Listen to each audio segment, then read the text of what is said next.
Here we have a McCullough MAC 3200. Let's see what happens here.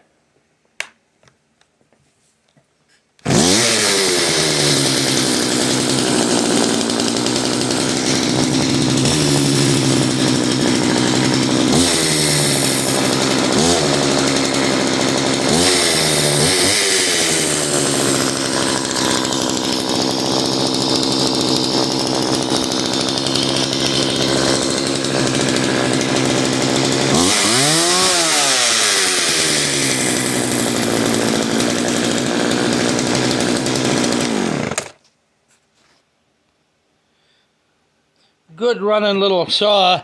It needs an oil tank. It's got a piece of the threads broke out here, so it's going to need an oil tank.